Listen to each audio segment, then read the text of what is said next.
Hola, muy buenas. Este es el que no sé si va. ¿Se oye? ¿Se escucha? Perfecto. Muy bien, pues solo con 7 minutos de retraso, que siendo España es algo más que razonable, empezamos la siguiente mesa. Empezamos la siguiente mesa que va a abordar una serie de temas que se ha titulado como efectividad, límites y ejercicio del derecho de acceso. Algunos ámbitos del ejercicio del derecho de acceso pues han sido también abordados por Beatriz Serón, a quien le agradezco la incorporación, porque lamentablemente tuvimos ahí un problema de salud de una de las intervinientes, Remedio, que te voy a reñir, de una de las intervinientes de la primera mesa. Y entonces pues le agradezco doblemente la presencia y la participación que ha hecho Beatriz, que ha introducido algunos de los temas que sin duda también pueden surgir en esta segunda mesa.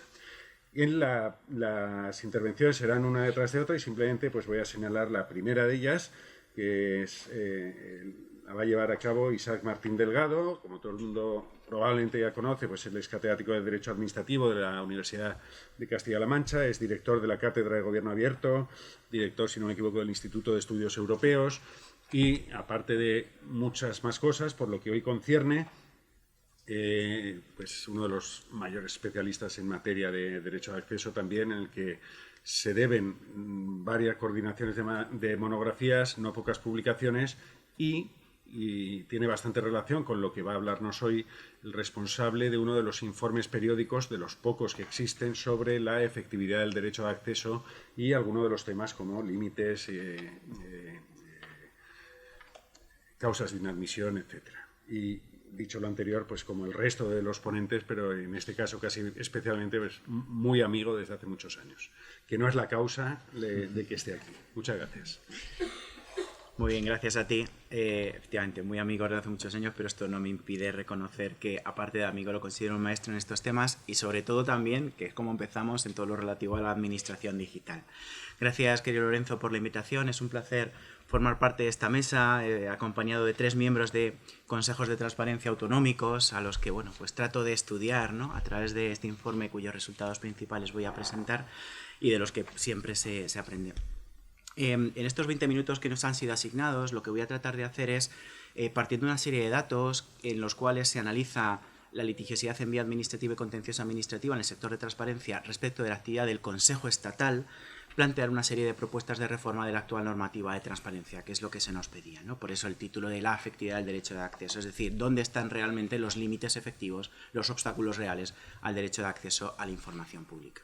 Se ha discutido ya en la mesa anterior los elementos o algunos de los elementos que tendrían que configurar un modelo óptimo de control. Todos los que estamos aquí somos conscientes de que un derecho vale lo que valen sus garantías. Por tanto, unas garantías fuertes implican un derecho fuerte, unas garantías débiles implican un derecho débil. Y aunque no es fácil medir en qué medida el derecho de acceso a la información pública está fuerte o débilmente garantizado en nuestro ordenamiento jurídico con datos objetivos, porque al final, y esto también lo hemos estado comentando en el café, depende de las personas y no tanto de las configuraciones legales, de los órganos de control, pero bueno, de alguna manera voy a tratar de identificar algunos elementos que sí que nos dan algunas pautas objetivas. Para poder hablar de modelo óptimo de control en el ámbito de la transparencia, yo creo que son necesarios 4 requisitos. En primer lugar, el de la inmediatez, es decir, que exista un órgano que actúe con celeridad en la resolución de las eventuales reclamaciones respecto al ejercicio del derecho de acceso. En segundo lugar, la asequibilidad. Todos estamos de acuerdo en que el contencioso administrativo puede ser una garantía, pero desde el momento en que no es una garantía a coste cero, teniendo en cuenta además lo que está en juego en el caso de las solicitudes de acceso para la inmensa mayoría de los reclamantes, pues no es una garantía real desde esta perspectiva, por tanto la asequibilidad.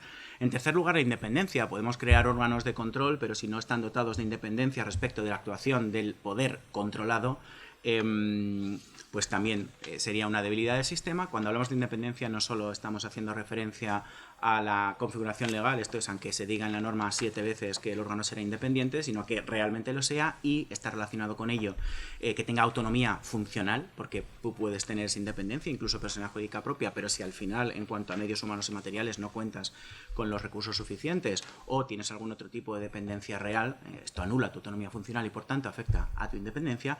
Y por último, la efectividad. aun cuando se reunieran todos los requisitos anteriores, hay que analizar el comportamiento en la práctica y esto nos lleva a estudiar las resoluciones de ese órgano de control.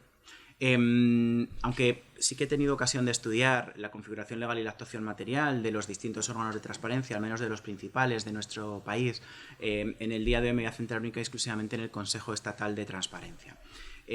Si les interesa, el informe está ahí disponible. Es un informe que se elabora desde el Centro de Estudios de la Justicia Administrativa en colaboración con la Cátedra de Gobierno Abierto de la Universidad de Castilla-La Mancha y la Junta de Comunidades de Castilla-La Mancha. Agradezco la presencia de dos miembros de la Oficina de Transparencia, además particularmente de Carmen Suárez, que forma parte de la Comisión de Seguimiento y es una de las principales impulsoras de todas las iniciativas que llevamos a cabo, entre otras también esta, y por tanto están ahí para su consulta. Voy a analizar estos 6 elementos que tienen en pantalla. En primer lugar, la tasa de resolución y la tasa de congestión, para verificar en qué medida el Consejo Estatal de Transparencia está resolviendo en plazo las resoluciones. Su contenido, la tasa de éxito, esto es, el porcentaje de estimaciones, desestimaciones. En tercer lugar, la duración del procedimiento. Más allá de la tasa de congestión, hay que ver cuánto tiempo está tardando el Consejo en términos porcentuales en resolver las reclamaciones que son sometidas a su consideración. Y, por supuesto, no podemos obviar el índice de cumplimiento. De nada sirve que se resuelva en plazo si luego las resoluciones que se adoptan no son cumplidas. Y, por último, y estos 2 elementos son importantes, en lo que tiene que ver con el contencioso administrativo, la tasa de resistencia por parte de la Administración. Aquí es verdad que utilizamos distintos datos, pero no son concluyentes, porque tratamos de analizar quién recurre qué tipo de información genera más resistencia por parte de la Administración, pero sí que hay un dato objetivo y es que la inmensa mayoría de los supuestos en los cuales la Administración recurre la resolución del Consejo ante el contencioso terminan con una sentencia desestimatoria. Y, por último, la confirmación del criterio del órgano de control. El juez da la razón a lo que dice el Consejo. Todos estos elementos son los que nos permiten ver si realmente en la práctica estamos ante un modelo óptimo de control. Algunos datos de partida que no tienen que ver con las resoluciones, sino con las solicitudes de acceso. Podemos discutir si son muchas o pocas, seguramente todos concluiremos, pero que son pocas. La cierta es que a fecha de hoy, hasta marzo, se han presentado menos de 72.000 solicitudes de acceso a la información pública a través del portal de transparencia frente a órganos de la Administración General del Estado. Me interesa este dato porque, si os fijáis, la inmensa mayoría de los solicitantes son nuevos y además únicos. Este dato no lo tengo aquí, pero está en el portal de transparencia. ¿Qué quiere decir esto? Que, lejos de lo que pudiera parecer, al menos es mi interpretación, los ciudadanos ejercen el derecho de acceso no para controlar la actividad administrativa, para ver en qué se están gastando los fondos públicos, para detectar conflictos de interés. Esto lo hacen, como ha salido en la mesa anterior, los ciudadanos cualificados. La inmensa mayoría de los ciudadanos estamos ejerciendo el derecho de acceso como un instrumento para la satisfacción de otros derechos e intereses. Y esto tiene consecuencias sobre las actuaciones de los órganos de control, ¿no? Esta idea de inadmito la solicitud porque está apartada de la finalidad de la ley, entendiendo que la única finalidad de la ley es que todo lo que tiene que ver con el control de la acción administrativa, yo creo que es un error, ¿eh? Pero bueno, lo dejo ahí para el debate. Otro dato de partida, ¿qué pasa con estas solicitudes de acceso? Pues según el portal de transparencia, la inmensa mayoría se resuelven en plazo y el caso del silencio es irrelevante. Este dato es falso, directamente, luego lo voy a justificar. La administración miente. Una vez lo dijo en un congreso, la gente se ríe, pero la administración miente. Evidentemente. Entonces, este dato es falso, seguramente es una manera distinta, pero menos la Junta de Comunidades de Castilla-La Mancha, que no miente nunca. Bien. Luego diré por qué no es real. O sea, no digo que sea falso en sentido estricto, sino que no se computa como se debería computar los casos de silencio que tienen lugar cuando han transcurrido el mes y no ha habido resolución expresa adoptada y notificada. Bien. Y luego, este otro dato es interesante y sí que más o menos se corresponde con lo que podemos observar en la fase de reclamaciones, ¿no? Hay un 20% de inadmisiones de solicitudes de acceso, es un dato para mí muy relevante, y apenas hay denegaciones en cuanto al fondo, ¿vale? Bien, y por último, en cuanto a las inadmisiones, pues podéis ver que hay 2 causas que predominan: no tengo la información y no sé quién la tiene en su poder, y existe régimen específico de acceso, por tanto se aplica inadmito la solicitud, ¿no? Lo cual también debería llevarnos a fijar nuestra atención sobre estos elementos. Desde la perspectiva de las desestimaciones, en la inmensa mayoría de los casos se aplican distintos límites y dentro de los límites del 14 el más invocado es el de intereses económicos y comerciales, ¿vale? ¿Por qué todo esto es relevante? Pues porque nos sirve, sobre todo a quienes nos dedicamos a estudiar estas cosas, a hacer análisis apegados al terreno. A veces no es así. Bien, ¿Qué ocurre? Que es lo que me interesaba desde la perspectiva de las reclamaciones, litigiosidad en vía administrativa. Como podemos ver, la tendencia ha sido creciente, como era de esperar. Este dato para mí es indicativo de la confianza en el sistema. O sea, podemos decir que ha sido un acierto por parte del legislador sustituir el régimen ordinario de recursos administrativos frente a una reclamación potestativa ante el Consejo Estatal, o en el caso de las comunidades autónomas, ante un órgano específico, dice la normativa, e independiente de control. A partir del tercer año es cuando se ha incrementado exponencialmente el número de solicitudes, que ha permanecido en aumento hasta llegar al máximo histórico en el último año considerado. Los datos son hasta 31 de diciembre de 2022, ¿no? La tasa de litigiosidad en vía administrativa, si tenemos en cuenta el conjunto de solicitudes de acceso planteadas, es del 11%, pero si tomamos en consideración las denegadas total o parcialmente, asciende al 36%. Es decir, es una tasa muy relevante. Estoy convencido, yo creo que todos coincidiríamos, que si no existiera esta posibilidad, la tasa de litigiosidad, si fuera recurso de alzado o reposición, sería nimia, ¿eh? Por tanto, acierto del legislador. Esto es lo que ocurre, bueno, iremos viendo a lo largo de la presentación, que analizo por un lado lo que ocurre con las reclamaciones frente a la Administración General del Estado y por otro lado las reclamaciones que resuelve el Consejo frente a las llamadas administraciones territoriales, esto es cuando las comunidades autónomas no han creado o constituido su propio órgano de control y tienen cedida la competencia vía convenio al Consejo Estatal de Transparencia. Aquí podemos ver que también ha ido incrementándose exponencialmente. El descenso en 2022 se debe a que Madrid creó su propio Consejo de Transparencia y Participación, que ha estado ejerciendo sus funciones y las sigue ejerciendo hasta el momento presente. Por eso el descenso en 2023 será mayor aún porque la otra comunidad autónoma que aportaba, dicho de esta manera, mayores reclamaciones era Castilla-La Mancha. También Castilla-La Mancha procedió a constituir, en el mes de noviembre se ha denunciado el convenio, su propio Consejo de Transparencia que ya está en funcionamiento. Bien, estas son las reclamaciones resueltas. Los datos interesantes son estos: la tasa de resolución y la tasa de congestión. La tasa óptima es el 100%, se resuelve todo lo que entra en plazo.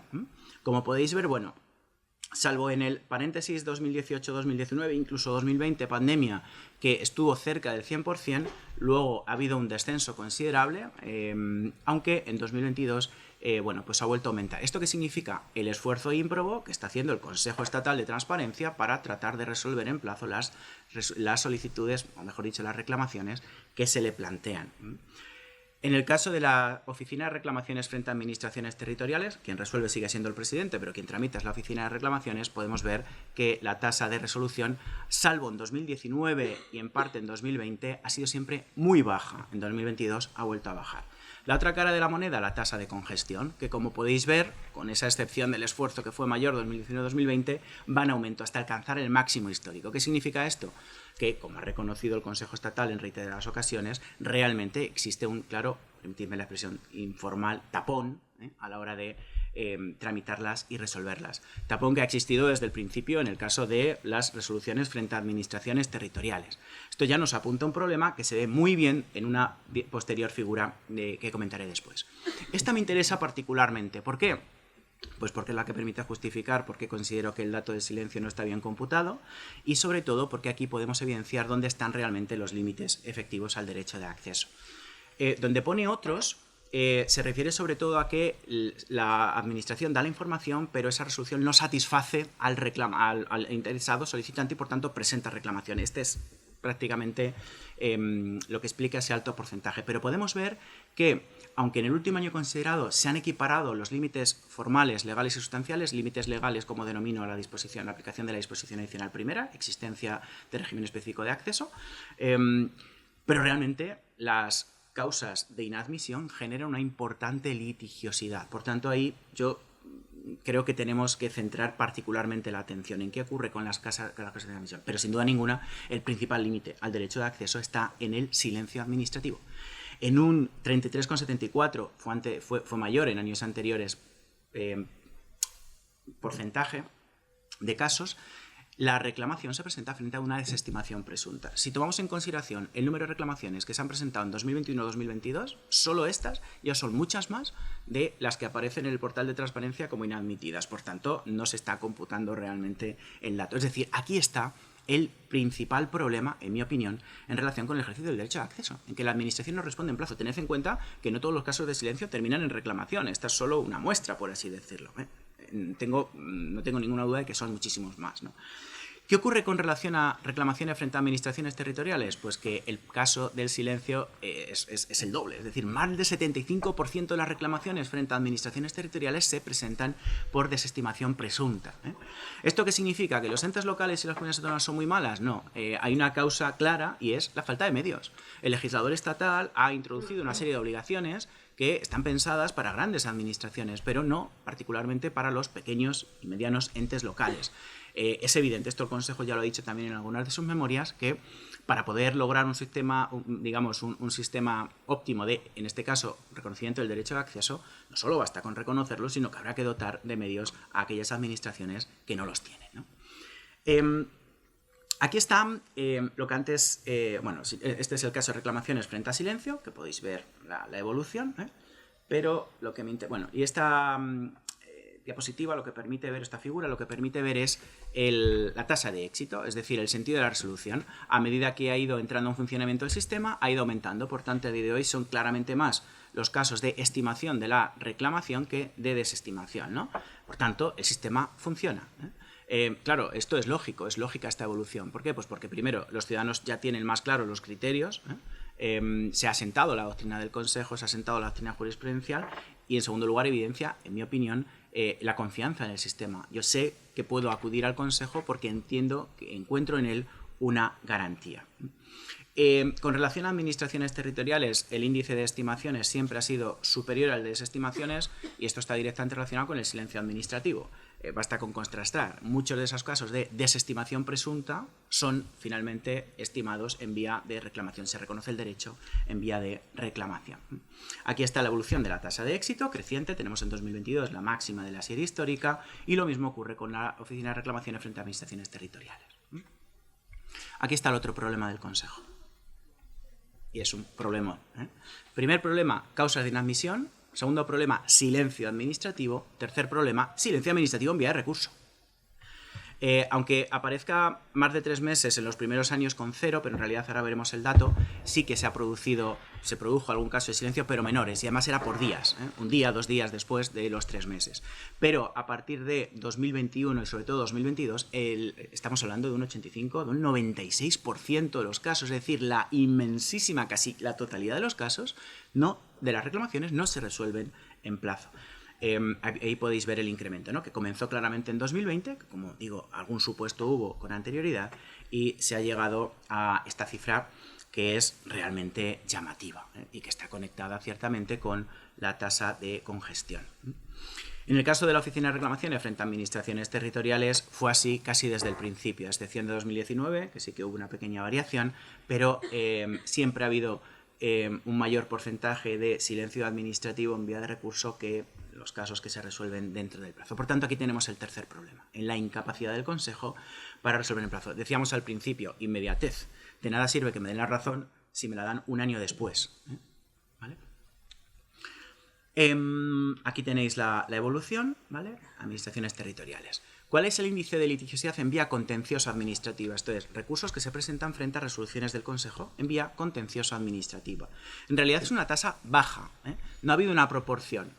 A medida en que ha ido aumentando el número de solicitudes, sí que ha aumentado el número de reclamaciones, pero a medida que ha aumentado el número de reclamaciones no ha aumentado proporcionalmente el número de recursos. Por eso la tasa se ve como una tasa baja, a excepción de 2020, que fue un poquito mayor.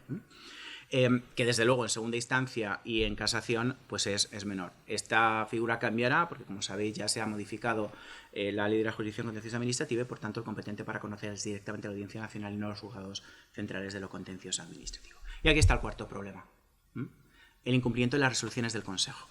Es verdad que la figura engaña, pero no he sido capaz de hacerla de otra manera. Estos son los últimos datos disponibles. 55 resoluciones de todas las adoptadas en 2023, respecto de ellas no consta el cumplimiento, 61 en 2022, 26 en 2021, 44, 47 y 13. Estas son las que a día de hoy no consta cumplimiento, ¿vale? Es decir, estamos hablando de más de 200 resoluciones del Consejo en vía de reclamación que permanecen sin cumplir en relación con la Administración General del Estado.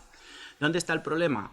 Bajo mi punto de vista es doble. En primer lugar, como podéis ver en la descripción, son casos en los que no consta el cumplimiento. No significa necesariamente que han sido incumplidas, sino que el Consejo no tiene constancia. Por tanto, no tiene la capacidad para verificar, para llevar a cabo un seguimiento exhaustivo del cumplimiento de resoluciones. Y segundo, las resoluciones son incumplidas. Y el Consejo no tiene la capacidad de reaccionar a día de hoy. Después, en la mesa de la tarde, habrá una sesión sobre esta cuestión, por tanto, no entro en ello, ¿no? En el caso de la Oficina de Reclamaciones frente a administraciones territoriales, es mucho mayor el porcentaje de incumplimientos, muchísimo mayor, ¿no? Luego, aquí tenemos un problema evidente. Voy concluyendo para respetar el plazo de los 20 minutos. Como podéis ver, a excepción de 2021, donde realmente, quizás por la pandemia, bajó el número de recursos, ha vuelto a aumentar hasta alcanzar el máximo histórico en 2023. El informe lo llevo haciendo 6 años, hubo un determinado momento en el que sí que detecté una correlación entre el descenso de los recursos y el aumento de los incumplimientos y pensé, las administraciones entienden que les sale más fácil incumplir que recurrir, pero no, me equivoqué, porque lo que hacen son las dos cosas, más recursos y más incumplimientos. Y en el caso de los recursos frente a resoluciones del Consejo respecto de administraciones territoriales sí que se ha incrementado en 2023 el número de recursos, pero no se ha alcanzado el máximo histórico que se dio en 2019. Ahí veis la tasa de litigiosidad, la evolución. Esta figura es importante. La inmensa mayoría de los recursos contenciosos administrativos son presentados por la Administración, titular de la información.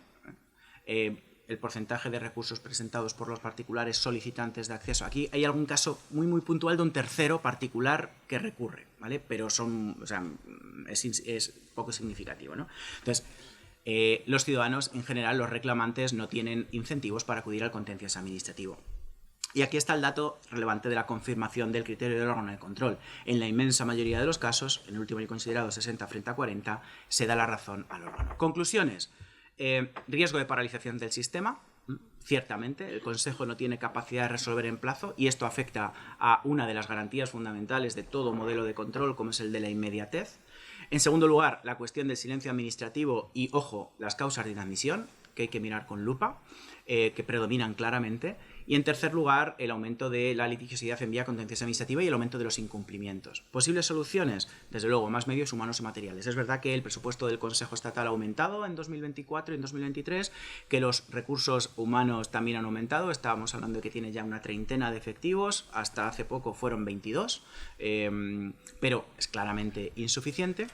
Yo sería partidario de incorporar en nuestro sistema una vía, digamos, en fase administrativa, ¿no? En vía administrativa, un instrumento para garantizar que el Consejo entre lo antes posible a conocer de los casos de silencio administrativo respecto de la solicitud, porque al final sí que está demostrada una correlación entre silencio administrativo, no respuesta a la solicitud en plazo, y presentación de la reclamación. Cuando se presenta reclamación, en muchos casos, automáticamente la administración responde. Por tanto, cuanto antes entre la garantía, mejor. Pero es que además, teniendo en cuenta que la inmensa mayoría de los supuestos de reclamaciones frente a silencio terminan con una resolución estimatoria del Consejo, cuanto antes llegue esa estimación, mejor. No esperemos a que pasen 7, 8, 9 meses o 5, depende de los casos, ¿no? Por tanto, que se dé preferencia a los casos de silencio administrativo. Desde luego, entiendo que Joaquín Meseguer va a profundizar en esto mucho mejor que yo, poderes coercitivos. Es verdad que la potestad sancionadora es más fuerte, pero no creo que ningún órgano quiera asumir esta responsabilidad. Por tanto, quizás la vía de de las multas coercitivas puede ser mejor, en todo caso personalizando la ejecución y garantizando que quien impone esas multas es el órgano independiente y en ningún caso la propia administración. Y por último, y esta es una propuesta de Miguel Ángel Blanes, que lleva diciendo desde su tesis doctoral y que yo la comparto, sí que, aunque hay menor incentivo para el contencioso administrativo, pero que cuando se acuda a él, que haya una vía preferente, sumaria e incluso gratuita, esto ya sería espectacular, para ofrecer esta garantía si estamos convencidos de esta relación que existe y que ha salido en la mesa anterior entre derecho de acceso y principio democrático. Muchísimas gracias.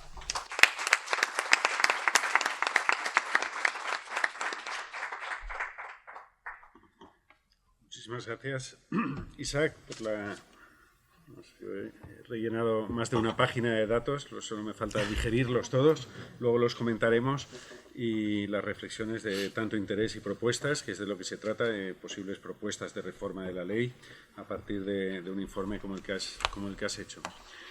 A continuación, voy a dar la palabra a Clara Velasco. Clara Velasco es actualmente vicepresidenta de la GAIP. La GAIP es la autoridad de transparencia en Cataluña, y es profesora agregada Serra Hunter de Derecho Administrativo de la Universidad Pompeu Fabra, ahora actualmente, pues desde que está en la otra condición, pues en excedencia, y estudiosa, pues entre otras muchas amplias materias del derecho administrativo, pero de temas de transparencia y acceso a la información pública desde hace muchos años.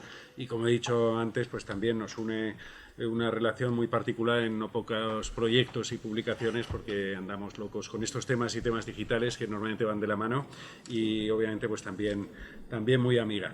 El título de su intervención es Los límites en la ley estatal y su interactuación con las leyes autonómicas, en particular los intereses económicos y comerciales. Cuando quieras, Clara, muchísimas gracias.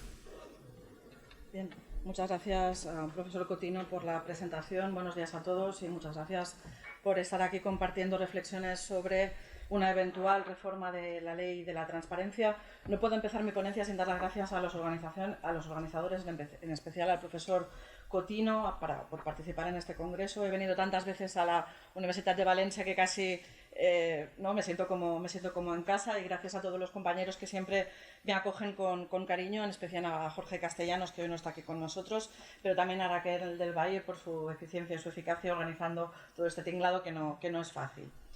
El tema de mi intervención, como apuntaba el profesor Cotino, se centra en los límites al derecho de acceso, en particular a su interactuación con las normas autonómicas, y me voy a centrar específicamente en el análisis de los intereses comerciales o de otros intereses privados legítimos que dice la norma catalana.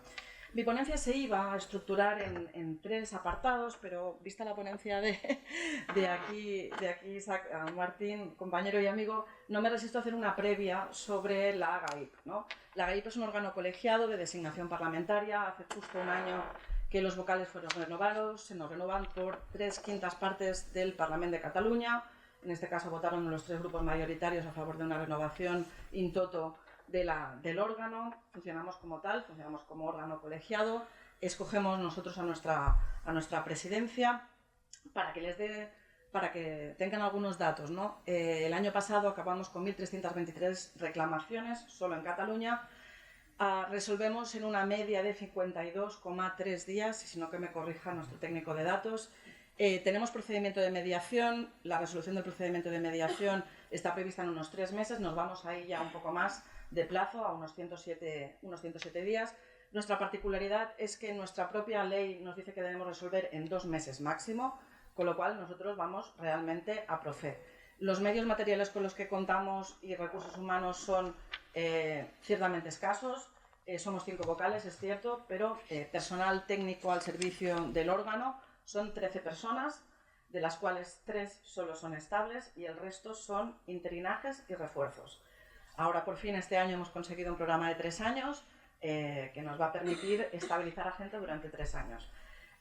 Como ustedes saben, un órgano de control en cualquier ámbito, puede ser la sindicatura, puede ser la intervención general, necesita de una cultura específica de ese órgano. Cultura que no, como decía nuestro síndico mayor de la Sindicatura de Cuentas, cultura que no se consigue, obviamente, renovando el personal cada 9 meses con refuerzos de personas A21 que llegan de la calle y que estar en la AGAIP es su primer trabajo, con lo que tiene de habituarse al uso de herramientas de gestión, tramitación, etcétera, etcétera.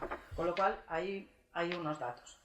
Hecha esta pequeña reflexión previa, mi intervención la voy a centrar en 3 puntos básicamente. Unas consideraciones generales sobre los límites, un comentario de un caso concreto que nos va a permitir analizar la interactuación de los límites estatales con las previsiones de la ley catalana, y unas breves conclusiones para después dejar espacio al debate.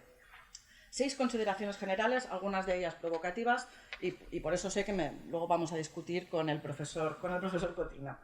La primera, de todos es sabido, los límites previstos en la ley básica estatal son básicamente los mismos, los usuales, los previstos en los países de nuestro entorno, son los usuales, los que constan en los tratados internacionales y en los convenios internacionales que España ha suscrito en la materia. Primera consideración. Segunda consideración. Los límites previstos en las normas autonómicas, a mi modo de ver y en conjunto, son absolutamente respetuosos con lo que se ha establecido en la norma básica estatal. Pese a pequeñas concreciones, a pequeñas diferencias, no ha habido conflictividad competencial en este punto. Hasta donde yo sé, tampoco ha habido ni recursos de inconstitucionalidad ni cuestiones de inconstitucionalidad planteadas por los tribunales en esta cuestión.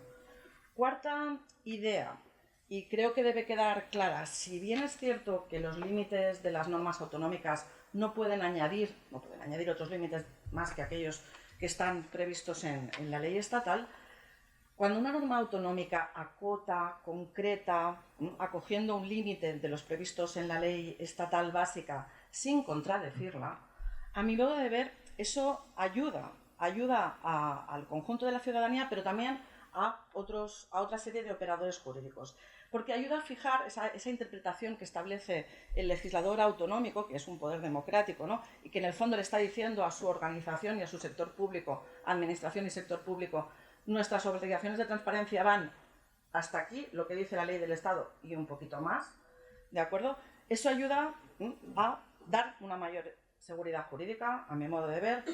Ayuda también a los tribunales de justicia en el establecimiento de su doctrina, fija criterios para la propia administración o para todos aquellos que caigan dentro del ámbito subjetivo de aplicación de la norma autonómica, da menos margen de interpretación también a los órganos garantes, lo cual tampoco está mal, y a mi modo de ver no se afecta de manera relevante, esas pequeñas concreciones que establecen las normas autonómicas, no afectan de manera relevante al 141.1.1. ¿Y por qué?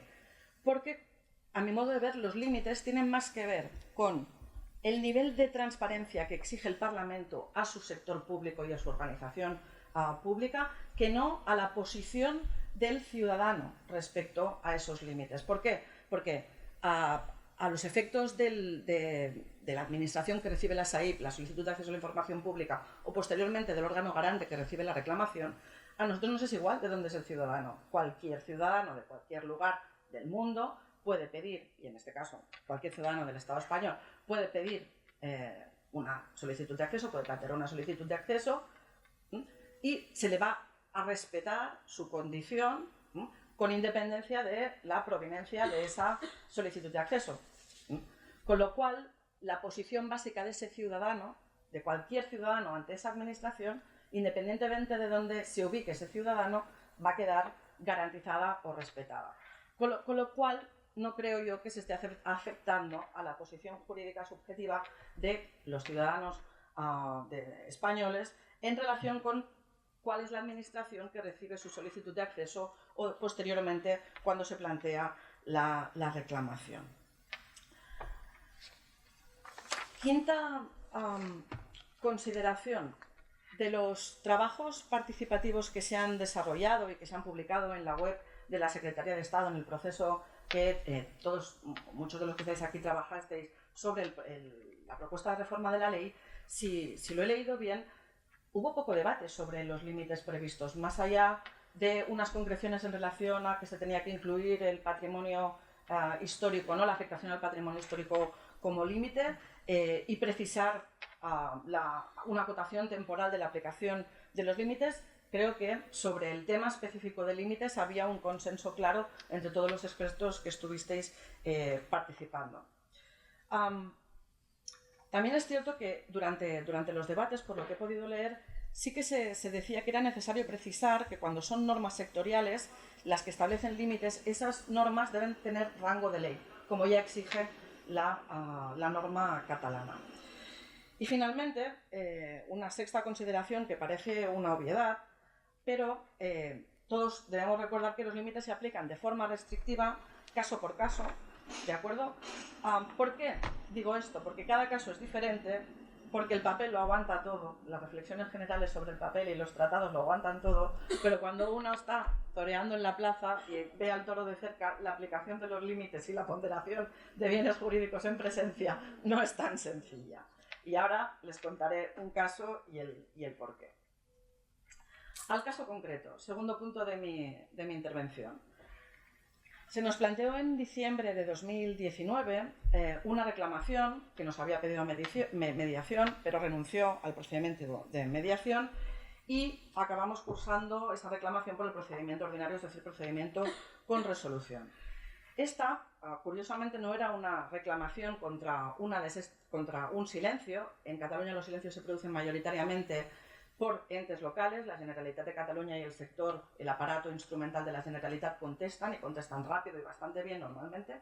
En este caso era una reclamación contra una desestimación del Departamento de Derechos Sociales de la Generalitat de Cataluña.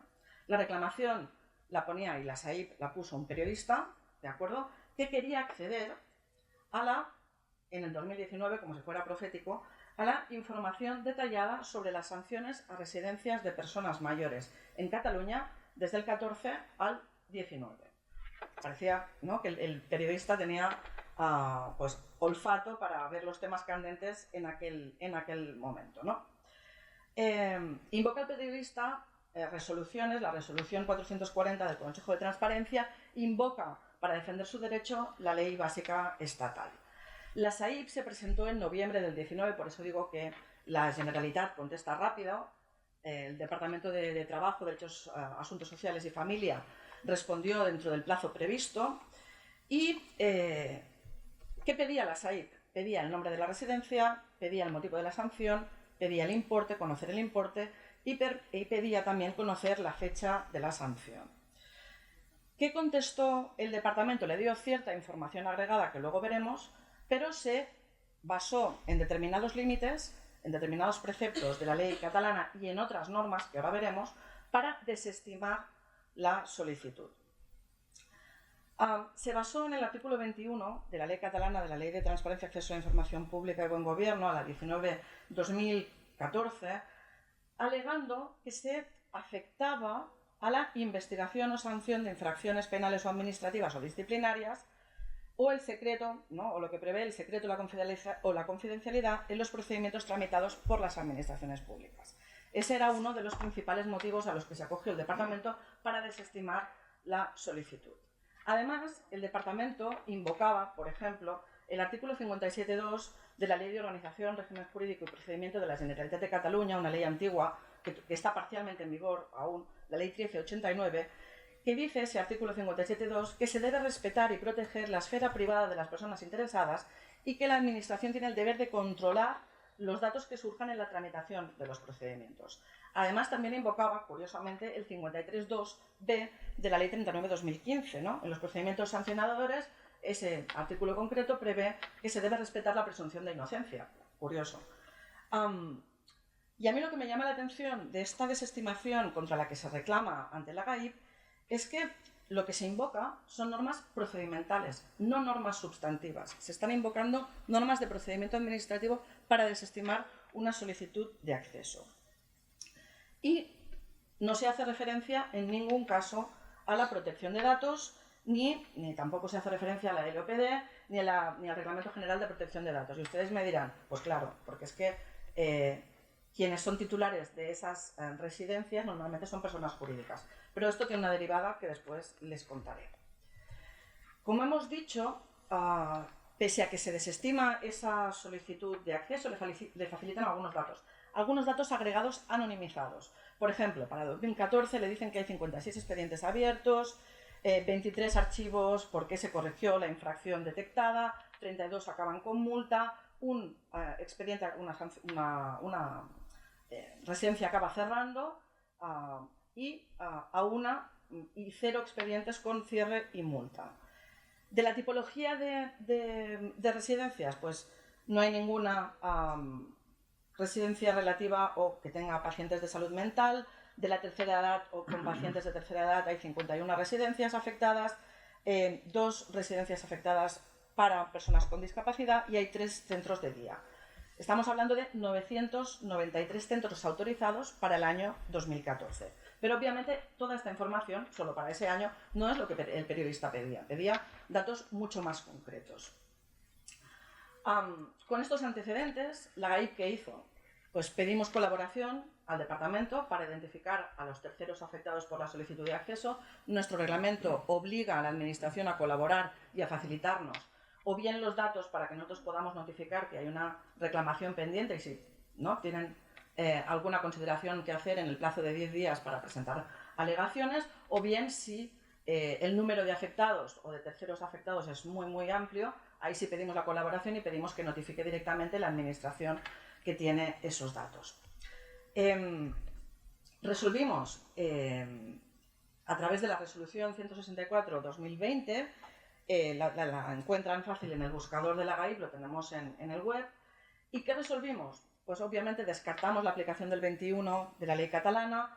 ¿Por qué? Porque el informe explicativo del Consejo de Europa sobre el acceso a los documentos públicos en los procedimientos sancionadores o de investigación disciplinarios, la GAIP entiende con el convenio que se aplica para proteger el buen fin de esos procedimientos en curso, pero que deja de operar cuando los procedimientos están cerrados, como es el caso. Que también resolvimos que porque una de las cuestiones que se alegaba es que había información que era previa a la entrada en vigor de la ley, y dijimos, bueno, en la medida en que esa información es preexistente, pero existe, aunque sea preexistente la entrada en vigor de la también, ¿de acuerdo? Y por tanto es información accesible. Y deshicimos también una confusión recurrente, porque las terceras personas afectadas, sobre todo personas jurídicas, decían que tampoco tenían ninguna obligación de publicitar, ¿no? Y tampoco había ninguna norma que les obligara a publicitar esas sanciones, ¿no? Y una cosa es el derecho de acceso a la información pública y otras son las obligaciones de publicidad activa. Pero ahí los terceros afectados juegan muchas veces a confundir los dos regímenes frente a sobre todo lo alegan ante los tribunales. Se recibieron 96 alegaciones y las alegaciones eran de todo tipo. Se afectaban a intereses económicos y comerciales y se le podía infligir a esas terceras personas un daño reputacional. Se decía que eran datos especialmente protegidos, y aquí sí, en sede de reclamación, que eran datos especialmente protegidos de acuerdo con el artículo 23 de nuestra ley, es decir, aquello, ¿no? Datos especialmente sensibles que no hayan sido revelados o que tengan que ver con comisión de infracciones que no tengan aparejada pues, la publicidad de la sanción. Algunos decían que las sanciones no eran firmes, que se afectaba a la intimidad y a otros derechos privados legítimos, pues eso, que se tenían que controlar los datos y la privacidad en el procedimiento, la confidencialidad de los datos. Incluso hubo quienes alegaron que se les estaba afectando al derecho al honor y alegaban la aplicación de la Ley 182, la Ley Orgánica de Protección del Derecho al Honor. En la resolución, ¿qué vamos haciendo? Pues vamos analizando cada uno de los argumentos y preceptos invocados y los vamos descartando. Decimos, no opera el 21.1c, no operan las remisiones a las normas procedimentales, no opera el límite del artículo 23, es decir, no son datos especialmente protegidos, porque esos datos especialmente protegidos se refieren a personas físicas, no a personas jurídicas. Y por tanto, entendemos que, en tanto que el 98% de esas residencias estaban operadas y quienes presentaron alegaciones fueron siempre personas jurídicas, no podían alegar el límite de la protección de datos. Dijimos que efectivamente son infracciones administrativas, no operaba la protección de datos porque solo opera para personas jurídicas. Para que tengan un contexto, entre el 14 y el 18 se impusieron 200 sanciones a residencias y todas ellas fueron, como les digo, a personas jurídicas. En cuanto al derecho al honor, ya saben ustedes que hay un objeto, que es objeto de debate, pero que nuestro Tribunal Constitucional se ha inclinado por considerar que solo rige respecto a las personas físicas. ¿Qué límite sí que entra a ponderar la GAIP? La afectación de los derechos, de los intereses privados, comerciales o económicos, con la precisión de que nuestra ley dice que tienen que ser intereses legítimos. ¿De acuerdo? Podemos entender que son intereses legítimos pretender ocultar a la ciudadanía que una residencia ha sido sancionada por no cumplir un determinado protocolo, por no cumplir con las normas que les obligan, las normas de cuidado, de diligencia que les obligan, ¿no? Como a todo operador de un servicio público, muchas veces concertado, vinculado a las prestaciones de la ley de la dependencia. Es decir, la reputación, los intereses comerciales de las empresas pasan por encima de los derechos de la ciudadanía respecto a colectivos vulnerables. Hemos hablado de personas de la tercera edad, personas con discapacidad o diversidad funcional, personas con problemas de salud mental, cuyos derechos a la vida, a la integridad física, ¿no? Que se depositan en esas residencias, en esas personas, terceros cuidadores, pasan por encima. Es legítimo, ¿no? En el grupo de trabajo se decía, sería preciso incorporar en la ley estatal la remisión a intereses privados legítimos, siempre que sea legítimo.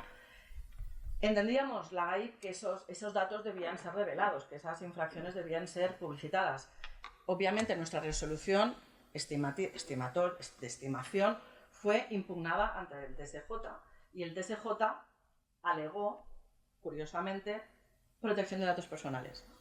Sí, casamos, el Tribunal Supremo nos dio la razón, no aplicaba la protección de datos personales, pero nosotros queríamos, no sabemos cómo, pero ahí los magistrados del TSJ se colaron. Pero yo creo que se colaron, ¿por qué?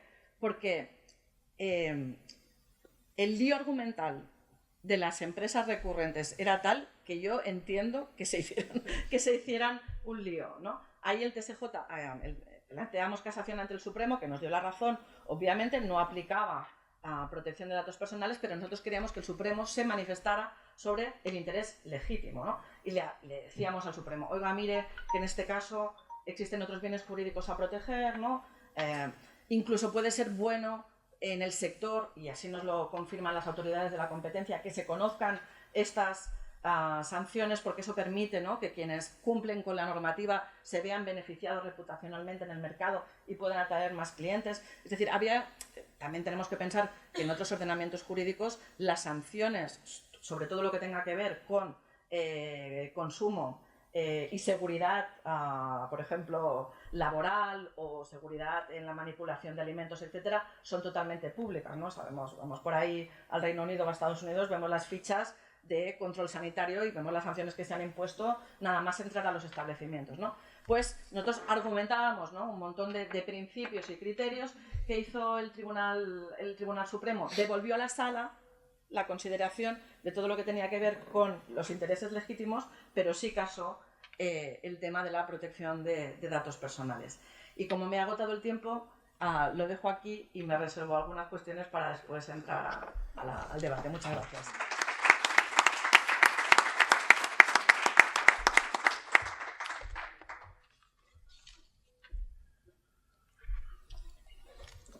Pues muchísimas gracias, Clara, por tu intervención también. Y vamos con la tercera ponencia, que corre a cargo de Jesús Jiménez López. Jesús Jiménez es director del Consejo de Transparencia y Protección de Datos de Andalucía y, bueno, muchas más cosas, pero esencialmente la que corresponde hoy subrayar es esa, como experto jurista y aparte pues avezado en tanto transparencia como protección de datos. Y el tema en el que va a centrar la intervención es la audiencia de terceros interesados, un tema que nos trae de cabeza al menos a todos los que trabajamos estos temas de manera directa y práctica, y los límites de protección de datos. Y también, ahora ya es imposible no decirlo, pero se da la circunstancia de que también es muy amigo. Muchas gracias, Jesús, por tu participación. Sí, todo gracias, Lorenzo. Digo siempre, porque me tiene que participar aquí, que se viene a aprender mucho y escuchar a otros que a veces es un consuelo, ¿no? Y también gracias por el cariño que le ponen siempre a la jornada. La verdad es que nos sentimos siempre como en casa. Y la materia que me ha tocado, hombre, me obliga a recordar que el Consejo de Transparencia y Protección de Datos es autoridad de control en materia de transparencia y es autoridad de control en materia de protección de datos. Y eso claramente se va a ver en la intervención porque no debatimos sobre la naturaleza del derecho en muy otro caso, pero claramente la norma impone la ponderación y son dos preocupaciones y nos ponemos los focos así. Y incluso lo veremos a lo largo de esta jornada. El comentario se refiere en primer lugar al artículo 19.3, que se refiere al trámite de audiencia en el expediente que tramita la administración en el ejercicio del derecho de acceso, pero también ya en menor medida al artículo 24.3, que en este caso es el trámite de audiencia en el seno del procedimiento de reclamación, ya en este caso por la autoridad de control. Por tanto, el 19.3 y el 24.3. ¿Cuál es el contexto? ¿Qué es lo que nos preocupa a nosotros como autoridad de control? Y entiendo que también debe preocupar a la administración. Pues que el decidir dar un trámite de audiencia tiene consecuencias en el procedimiento, en su celeridad, en la materialización del ejercicio del derecho de acceso. En primer lugar, el artículo 19.3 obliga, si se da el trámite de audiencia, en informar al solicitante de que se está tramitando y la suspensión del plazo para dictar la resolución. Ese efecto suspensivo no se produce con el 24, no afecta a la tramitación de la reclamación, pero sin embargo, de hecho, supone una traba al procedimiento y puede determinar una ampliación del plazo de resolución. De hecho. En segundo lugar, en este caso, cuando se da el trámite de audiencia y hay una oposición del interesado, no se puede materializar el acceso hasta que transcurra el plazo de recurso contencioso o se produce. De manera se condiciona, digamos, un procedimiento que está informado con un principio de celeridad, por lo tanto queda cortocircuitado, por así decirlo. También determina la notificación de la resolución al interesado si lo solicita. ¿Eso qué lleva? Pues sencillamente cuando se analiza el límite de la audiencia a terceros, siempre obliga a aplicar un principio de proporcionalidad, de razonabilidad, de ver todo el contexto y ver en qué medida no solo se atiende a la garantía del trámite de audiencia para el interesado, sino también a los derechos, en este caso, del solicitante o de quien explica el derecho de acceso a la administración pública. ¿Qué ocurre cuando la audiencia se justifica precisamente en que la información pública se incluyen datos que deben considerarse datos personales en los términos del Reglamento General de Protección de Datos de la Ley Orgánica? Bien, pues en este caso, obviamente, no es un interés comercial, hablamos sí de un derecho fundamental y, por tanto, hablamos de un espacio que afecta a la persona, a su intimidad, a su dignidad o incluso a su libertad. También hay que tener en cuenta que ya cada vez ocurre menos, pero el recurso a la denegación de la información pública sobre la base de la protección de datos es muy fácil, es decir, sencillamente sin audiencia. Protección de datos, no. Eso es un recurso fácil de la administración y nosotros, sin embargo, tenemos que matizarlo. Y por otro lado, el trámite de audiencia, como veremos ahora, permite considerar que el tratamiento que supone la confirmación del dato personal es lícito, cumple con el principio de legalidad, ¿de acuerdo? En términos ya del Reglamento General de Protección de Datos. Bien, a partir de ahí, siempre tenemos en cuenta, desde el punto de vista de protección de datos, que la comunicación de información privada que contiene datos personales es un tratamiento de datos del Reglamento General de Protección de Datos. Por tanto, se rige por todos los principios que impone la normativa comunitaria. ¿Eso qué me lleva también? Pues algo que a veces pasa por encima, pero que se materializa a través de criterios interpretativos conjuntos, es que obliga a coordinar criterios entre la autoridad de control en materia de protección de datos y la autoridad de control en materia de transparencia. No tiene sentido que una autoridad de control en materia de transparencia tenga un concepto o haga un análisis de un dato personal de manera diferente a como lo hace la autoridad de control en materia de protección de datos. Otras cosas porque puede dar lugar a confusión y a incluso expedientes cruzados. Puede incurrir en un tratamiento ilegal, simplificando mucho la cuestión, una autoridad de control en materia de transparencia o un órgano administrativo en materia de transparencia frente a la acción que ejerza o ejercite la autoridad de control en materia de protección de datos. Por tanto, tienen que tener muy claro que estamos utilizando los mismos conceptos con carácter general y en lo posible en el caso concreto.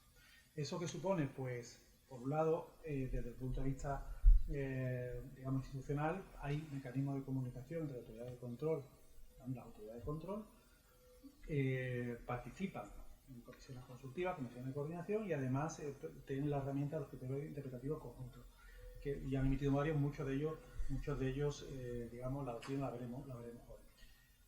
En el Consejo de Transparencia, en nuestro caso concreto, que somos la autoridad de control en ambas materias, lo que hacemos es que en los expedientes que están afectados, pues hay un acta donde se ponen de acuerdo las dos áreas para intentar y hablar por eso si hay dato personal y en qué medida afecta o que debe determinar bien el acceso, bien la denegación o bien el trámite de la identidad. Otras comunidades autónomas lo resuelven de otra manera desde el punto de vista procedimental.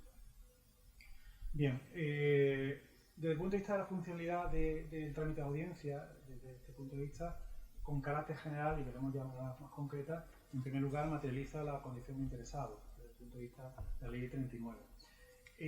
También permite valorar, el interesado, ya tiene datos, permite valorar si le afecta. A veces hasta las mismas condiciones de identificabilidad. Hay algo que nos pasa mucho por encima y que solemos resolver de manera muy fácil. Si disocio el dato, digo si el dato no afecta a dato personal, no limita a audiencia y puedo dar el dato de información pública. Como veremos, eso no siempre es así. La disociación es un tratamiento de dato personal también y tiene sus riesgos, desde el punto de vista del reglamento, pero también desde el punto de vista de la aplicación del trámite de audiencia y sobre todo de la aplicación del límite. ¿Qué precepto de ley de transparencia aprecia este límite? Yo creo que conocemos el artículo 5, apartado 3, en relación a la publicidad activa, y el artículo 15. Digamos, son los dos principales preceptos. En relación al 5.3, publicidad activa, hay un reenvío, y dice que aplique usted los límites de protección de datos también en la publicidad activa, lo cual no deja de ser un poco chocante o digamos nos desconcierta un poco, porque la publicidad activa se basa ya en una ponderación legal y ha decidido la publicación. Por otro lado, los límites aplicados a la publicidad activa no funcionan igual que en relación al derecho de acceso, en primer lugar porque es público por el ámbito de publicidad, en segundo lugar por el tiempo, porque se mantiene publicado salvo que digamos se suprima la aplicación en términos legales también. Y en segundo lugar, cómo se articula un trámite de audiencia en publicidad activa.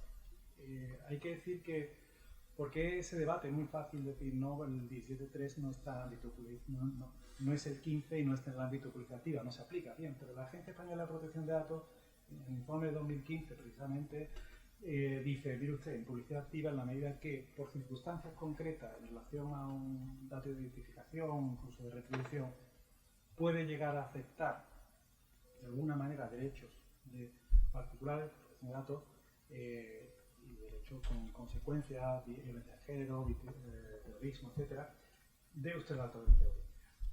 Nos quedamos un poquito con todo esto, exactamente cómo se hace. Esto fue una consulta que le hizo la Comunidad de Murcia. Frente a ello, aunque estaba referido al artículo, a una solicitud de derecho de acceso, pero la materia era objeto de publicidad, el Tribunal Supremo en un proceso completamente largo llegó a la conclusión de que en esos casos ya era información pública, legalmente considerada como pública, conocida por el interesado como pública y por tanto no era necesario el trámite de audiencia. Ahí tenemos una cierta discrepancia que de nuevo nos lleva al terreno resbaladizo. No he dicho, esto es muy resbaladizo siempre, es decir, el trámite de audiencia es muy resbaladizo, nos lo ha trasladado Lorenzo, yo pensé que solo nos pasaba a nosotros, pero es caso a caso. Y a mí me preguntan y digo, depende. Ayer puso Israel un ejemplo que voy a trasladar para que veáis el Después tenemos el 15.3, perdón, el 15, el artículo 15. El artículo 15 tiene supuestos en los que el acceso a la información pública cuando contiene datos personales requiere el consentimiento. Entonces, siempre una funcionalidad típica en estos casos de la audiencia es que obtener el consentimiento. Bien, pues depende. Hay veces que si es un dato especialmente protegido, sabemos que no se va a dar el consentimiento nunca. Entonces, dice, para que haya directamente de audiencia, voy a provocar una denegación, voy a provocar una suspensión de acceso cuando yo voy a denegar. Cuando yo voy a denegar, ya lo sé. Entonces, no procede el 19.3. Sin embargo, hay veces que el dato especialmente protegido, pues, atendemos a la motivación. El ejemplo que me puso es, si quiero acceder a una historia clínica, obviamente me van a decir que no. Dice, pero ¿y si es un enfermo que sabe que es posible que esté identificando una enfermedad rara para ver si tiene el mismo tratamiento? Por lo menos se pregunta al interesado, el dato personal, al enfermo, y él me dice, bueno, pues las condiciones sí, le permitiría es decir, depende. Ese depende, por así decirlo, se ha trasladado a veces a resoluciones y yo lo hablaba también, te digo, oye, que tenemos resoluciones contradictorias.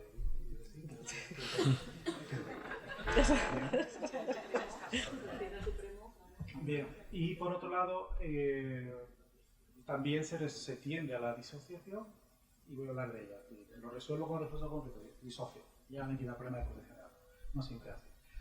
Se ha tratado asuntos en los que consta expresamente una oposición, no hay datos, no quiero, y ya me consta, ya lo solicitó el particular por su cuenta, no la tuvo, el otro denunció que él se estaba olvidando, consta Entonces parece que no tiene demasiado sentido permitir audiencia, y otras veces que consta la conformidad al acceso. Entonces, depende. Depende en qué término, etc. Y después tenemos aquellos casos en los que el marco jurídico exige ponderación. Claramente la funcionalidad aquí es tener los elementos del juicio para ponderar si se accede o no. El primer supuesto es uno que está escondido, que es los datos personales que hacen referencia a la comisión de infracción administrativa que no conllevasen a administración pública del infractor. Se considera en términos del artículo 15 de consentimiento, se considera inserto en el artículo 15.1, por lo tanto requiere consentimiento o norma legal. Pero lo cierto es que como no es un dato personal protegido en términos del Reglamento General de Protección de Datos, no lo es, la ley de transparencia se excedió en el blindaje de ese dato y lo intentó solucionar con el artículo 27 de la Ley Orgánica de Protección de Datos, donde introducía ya elementos de ponderación, en concreto una expresión, el escape, como condición de ese acceso, a pesar del 15.1, que el tratamiento se limite a los datos estrictamente necesarios para la finalidad perseguida por la ley. Por tanto, parece que abre una ponderación, por tanto, en este caso concreto parece que sería necesaria la audiencia. ¿Qué ocurre? Que como esa referencia es tan insegura, a pesar de ser una ley orgánica, pero es tan genérica, el órgano administrativo tiende a decir no. Y yo confieso que los de control tendemos a decir no. No tenemos certeza jurídica suficiente como para dar un acceso en estos casos ni con ponderación. Después, supuesto es que la información pública incluye datos meramente identificativos. En este caso es donde se plantea bastante discrepancia también con la jurisprudencia y la autoridad de control. ¿Por qué? Porque claramente el principio general es que se accede. Es público y además son recurrentes estas solicitudes. Bien, pero no es tan fácil, porque como mete un elemento de ponderación y es que no, salvo que en el caso concreto prevalezca la protección de datos personales u otro derecho constitucionalmente protegido. 15.2. Bueno, entonces hay que ponderar. ¿Cómo se pondera sin pedir audiencia? Sin pedir audiencia cuando es un dato identificativo. Entonces, la autoridad de control tenemos dos opciones. O esos elementos de ponderación lo tiene el órgano administrativo, no lo traslada, entonces decimos sí o no, o tenemos que dar audiencia para que lo aprecie el propio interesado. Eso nos ha pasado no solo violencia de género o víctimas de terrorismo, sino actuaciones administrativas muy perseguidas por la sociedad, donde había piquetes en la puerta para ver quién es responsable para hacerle daño. Entonces, es un tema de nuevo resbaladizo y según el caso concreto podemos dar lugar a audiencia, cuestión que ha sido, se deduce que no se opone a la doctrina del Tribunal Supremo sobre esta cuestión, que dice que en estos casos es publicidad legal y no hay trámite de audiencia. Después tenemos supuestos en los que ya ha sido una ponderación pura, el artículo 15.3, donde marca unos criterios de ponderación, derecho desafectado, derecho fundamental, etc., obliga a ponderar. Claramente hay que motivar el límite, hay que hacer un ejercicio de ponderación y para eso fundamentalmente está el trámite de audiencia para tener todos los elementos de juicio. Disociación. ¿Cómo se suele quitar este problema de encima? Con la disociación. Insistimos siempre que la disociación es un tratamiento de datos personal. Cuando tú disocias, se asume un riesgo de que afecta el dato personal. De hecho, según las condiciones, si se hace con una herramienta automatizada, puede tener una evaluación de impacto a la protección de datos, de acuerdo con el Reglamento de Protección de Datos. Pues bien, cada vez nosotros, como autoridad de control, percibimos que, aun disociando o pseudonimizando las resoluciones, por el contexto puede llegar a ser identificable la persona. Entonces, la disociación como tratamiento, como acción para trasladar la información pública, puede requerir audiencia. O sea, hay casos concretos en los que este colegio es muy pequeño, este municipio es muy pequeño, y ese contexto, la información de contexto la tiene el interesado, entonces hay que preguntar, ¿vale? Una información que por ley, el apartado cuarto del 15, excluye todo este debate, no siempre, hay supuestos en los que es necesario preguntar. ¿Cómo se resuelve gran parte de estos problemas? Nosotros estamos defendiendo hace mucho tiempo la transparencia del diseño por defecto, es decir, diseñar los procedimientos, diseñar los documentos para que la ponderación esté ya previamente hecha, habiendo oído a todos los interesados. Por así decirlo. Así que haya una regla de juego en la base, en los archivos. Regla de juego en los archivos. Que las conozca el ciudadano, que sé, pero también nos pasa que tenemos mucha información que no necesitamos, pero el ciudadano sin saberlo nos la está proporcionando y está en el archivo y puede entrar en riesgo. Entonces, generar espacios previamente diseñados de futura transparencia, yo creo que puede agilizar este problema. No sé cuánto de tiempo. He cronometrado los anteriores y viendo que habían cumplido no te estoy cronometrando. Hay reglas, voy a hablar de dos cosas más. La innecesidad del trámite, como se ha indicado muchas veces, siempre con matices, cuando el sujeto obligado tiene una causa de inadmisión que no tiene nada que ver con diciendo que no tiene sentido porque no va a aportar nada. Sí tiene importancia cuando la información solicitada ya está publicada o debió estar publicada por el cumplimiento de normativa de transparencia. Bien, aquí volvemos al debate de publicidad activa. Y usted, si ya tiene publicidad legal, no tiene sentido que planteemos la audiencia. Y sí, por supuesto, si ya fue publicada, es pública, no tiene mayor problema.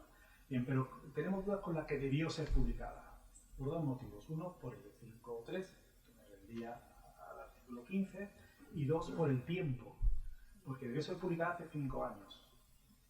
Hace 5 años, en eso funciona hace 5 años. Ahora hay que analizar, en primer lugar, si tiene el mismo impacto frente a la protección de datos ahora, y en segundo lugar, si ha cambiado la circunstancia de la persona física que le puede llegar a perjudicar. Entonces, en esos casos tenemos dudas y depende si hay que darle trámite a audiencia.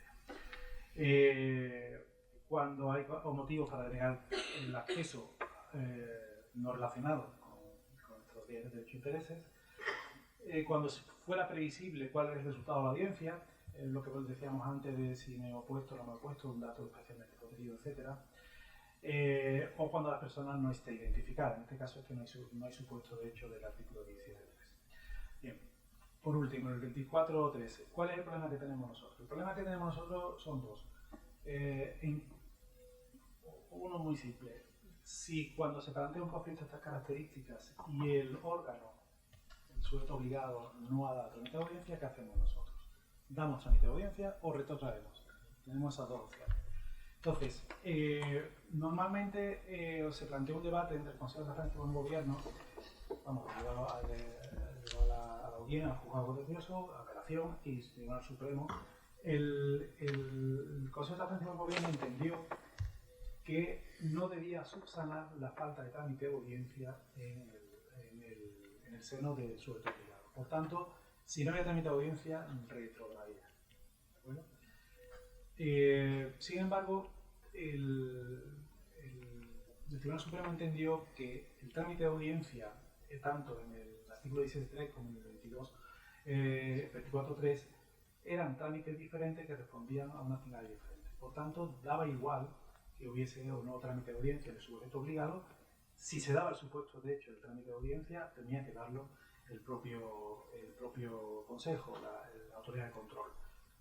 Cuando no puede darlo y tiene que retornar, cuando no lo puede identificar, requiere la identificación. Y eso viene a decir el Supremo, en esencia. Nosotros, digamos que no voy a decir que incumplimos porque se basa también en un terreno resbaladizo. Y es que muchas veces cuando no solo hay que tener la parte del interesado, también hay que tener la parte del sujeto obligado. Entonces no tiene sentido que yo dé audiencia y reciba un criterio del interesado sin saber con qué lo pondero, si el sujeto obligado no me ha dado la información suficiente, porque no lo ha contemplado. Entonces, en esos casos dudosos, y cuando en términos de la ley 39 hay algún motivo para no darle más validez, hacer motivo de forma, por así decirlo, como la audiencia, ordenamos la retroacción para que haga el trámite de audiencia, que sea el sujeto obligado, y que aporte el sujeto obligado aquello con lo que se pondera. Siempre, obviamente, con un criterio, insistimos, de celeridad, no tiene sentido hacer un reenvío para volver a abrir el debate, en el caso concreto. Y poco más, muchas gracias.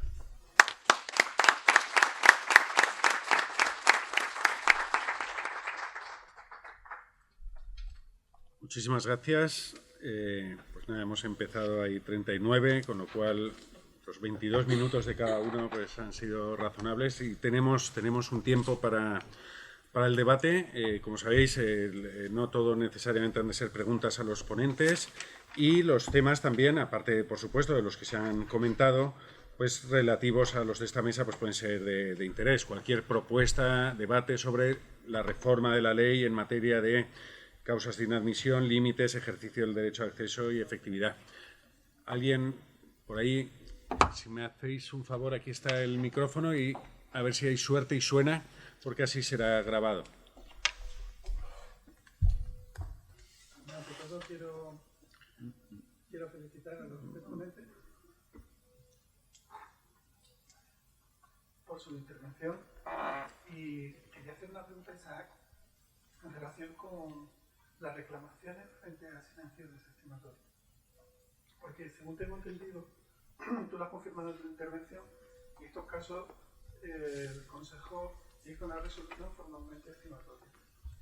Pero mi pregunta es, ¿esa resolución entra en el fondo del asunto y ordena la comunicación de información? ¿O es una resolución que se limita a ordenar la resolución de las actuaciones y que la Administración dice una resolución a las empresas motivadas? Porque no es lo mismo, para nada. Era solo eso. Evidentemente no conozco todas las resoluciones del Consejo en estos casos porque es un porcentaje amplio.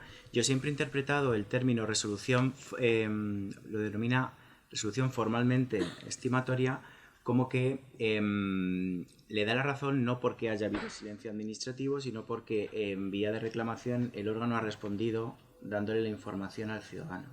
Yo así lo he interpretado siempre. Pero claro, sin que haya un examen en cuanto al fondo, que es lo que tú estás planteando. Entonces, claro, esto no termina de resolver, porque en el caso de que la resolución no sea satisfactoria o que luego finalmente el órgano no dé la información que ha dicho que le estima al ciudadano, pues no se satisface el derecho de acceso. Entonces, digamos, no tengo el control exhaustivo de que ocurre en todo y cada uno de estos casos. Sí que tengo los porcentajes de cuántas de esas reclamaciones se estiman por motivos formales, que es bastante mayoritario. Bastante mayoritario. Vamos, lo podría mirar ahora si quieres. Bueno, felicitar a los ponentes por sus intervenciones magníficas. Los que nos gusta esto y trabajamos en ello, pues esto es un regalo. Ya sé que somos unos psicópatas y discutimos con este tipo de cosas, pero esto es así. Primera pregunta a Clara, muy sencillita, si en esa devolución del asunto del Supremo al TSJ se ha pronunciado finalmente sobre... Estamos pendientes. Estáis pendientes. Vale, genial. Y a los cuatro, aquí hay tres participantes o titulares de órganos de control y Isaac como si lo fuera, o mucho más. No sé si en algún momento, siendo el factor tiempo el clave siempre en el derecho de acceso a la información pública, porque transcurrido un tiempo exagerado realmente el derecho se esfuma y carece de importancia de acceso cuando la información ya no tiene ningún valor.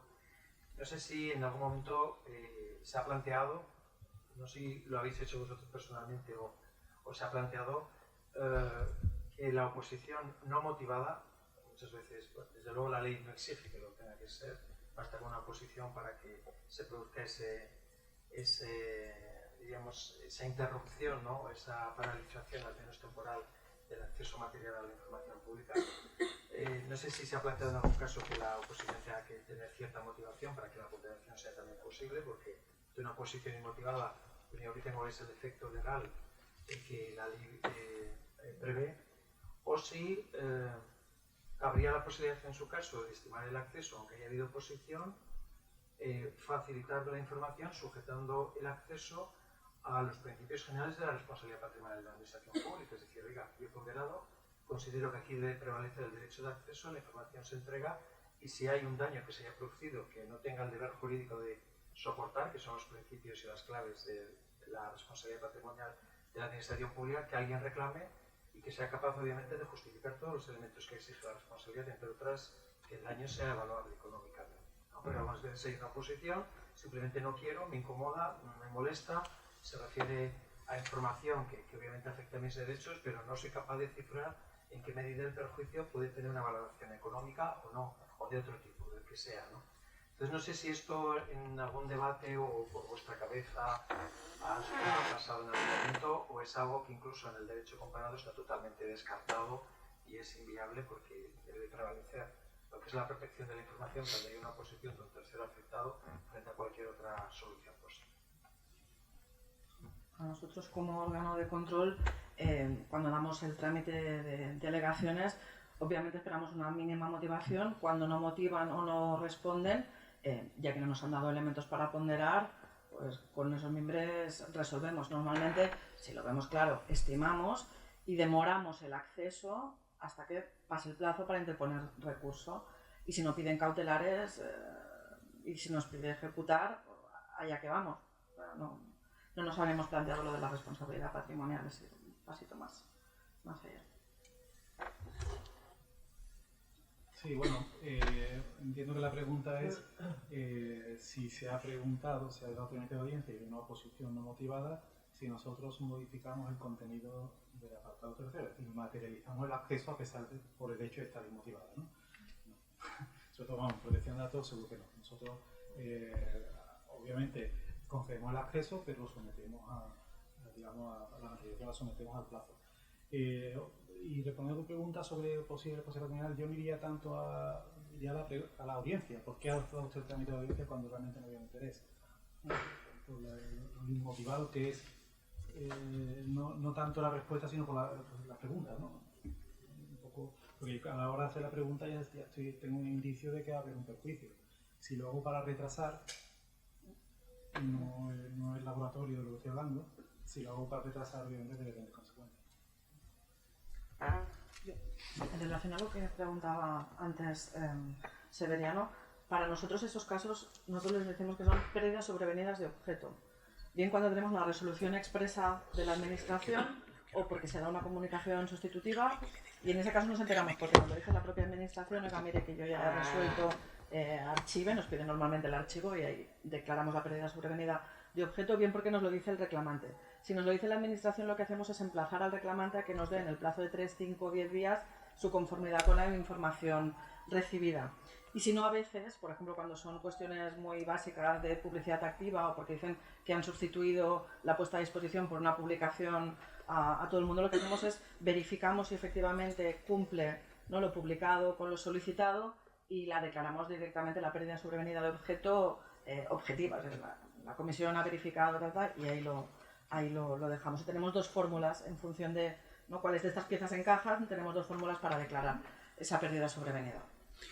Por complementar y dar los datos, de todas las reclamaciones que se presentan frente a las estimaciones presuntas, por ejemplo, en 2021, de las 397 que se presentaron frente a silencio, 231 fueron estimadas.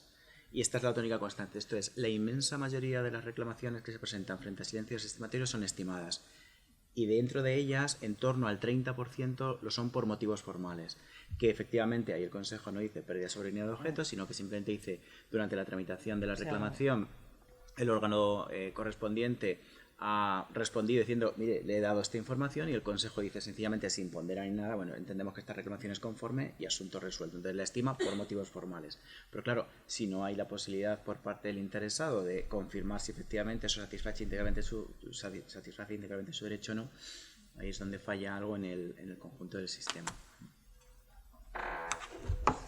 Yo iba por la pregunta, hay una mano pedida, yo también tenía ahí un listado de preguntas, pero hay primero las preguntas, pero por la pregunta es formulado. Hasta donde yo entiendo, hasta donde yo te he entendido, me parece muy interesante y creo que no nos lo hemos planteado ningún órgano, es que para el caso de que, aun habiendo intereses del tercero que sean protegibles, se pondera y se reconoce que ha de haber una facilitación del acceso, que en esos supuestos se llegará a habilitar un presupuesto de responsabilidad patrimonial, y me parece interesante porque no es descartable. Es decir, ya no estamos hablando de que se le ha dado alegaciones, él ha alegado lo oportuno, se ha hecho una ponderación, se ha parado el plazo, no se ha dado la información hasta que pare el recurso judicial en todos esos presupuestos, pero sí que se puede dar la hipótesis de que en la ponderación, en razón razón de la transparencia se facilite, pero que se pudiera reconocer en algún supuesto esto, pero dependería de la acción del interesado. Y yo hasta donde llego no se ha dado ese presupuesto, porque no lo tendría fácil, que habrá habido una ponderación bastante fuerte, y entonces incluso una autoridad judicial, y entonces pues habría que pedir responsabilidad incluso ante una resolución de una autoridad judicial. Pero es interesante. Yo devolvería la pregunta, y hay otras, pues una cuestión que creo que hay una sentencia del Supremo, no muy importante, que, lo digo, es un supuesto muy habitual. En todos los casos de silencio, pero también en casos de pasotismo de la Administración, en los que nunca sabemos los motivos que tiene la Administración para denegar una solicitud de acceso. Entonces, los autoridades de transparencia nos tenemos que poner a velar por los intereses del sector público, no del que pide la información, o de terceros interesados que se puede revelar su información por una negligencia y un pasotismo, una inacción. Y entonces en estos supuestos el Supremo dijo que en una ocasión, lo que pasa es que yo ni la cito en las resoluciones, que no le hago caso, porque no quiero entrar en debate con el Supremo, porque no tendría las de ganar, obviamente, pero dice, oye, el Supremo dice, no, si no te ha alegado nada la Administración, tú, autoridad de transparencia, no puedes decir que en razón del artículo 14 o en razón de la protección de datos o que hay una causa de inadmisión, pero eso sería despiporrante, porque entonces llevaríamos a casos en los que hay evidentes supuestos. Lo digo porque me lo ha recordado, no era el supuesto que tú señalabas. Y ahora me limito, esto era porque era parecida la pregunta a lo que tú señalabas, y me limito a hacer de moderador, y si no, pues ya haré las preguntas oportunas. Tenemos, entre otras cosas, aparte un especialista, es delegado de protección de datos de la Generalitat Valenciana, con el cual en el Consejo de Transparencia discrepamos bastantes veces. Bueno, gracias por la organización, la verdad es que participar en estos foros son una maravilla. Bueno, aprovecho que se habla de protección de datos y también que, como ha dicho Lorenzo, como miembro del Consejo Valenciano de Transparencia, pues entran muy a fondo en temas también de protección de datos cuando se produce la confrontación entre transparencia y protección de datos. Creo, y no es peloteo, lo digo en serio, porque usamos los criterios del Consejo de Transparencia, creo que en el difícil equilibrio el Consejo suele estar bastante acertado. Que creo que anda flojo eso de batería. Bueno, sí, no sé si... Igual, si bueno, tienes... caso. Entonces, tenía dos preguntas. No parece. No. Tú sigue hablando, de Raquel lo intenta mientras. Tenía dos preguntas. Sí, vale, tenía dos preguntas. Una relativa al concepto de disociación. El concepto de disociación de la ley de transparencia viene heredado, creo yo, por el que viene de la ley orgánica del 99, ¿no?, de protección de datos, que es un concepto, entiendo, sinónimo de anonimización. Por lo que pone en la ley orgánica de protección de datos, parece que sería como más parecido a una anonimización que a una pseudonimización. Entonces mi pregunta es si no sería una posibilidad de mejora en la ley aclarar eso, porque no se sabe bien si lo que habla es de codificación, simplemente quizás datos meramente identificativos, como había pedido, o realizar una verdadera anonimización. Eso conlleva a un proceso un poco más complejo.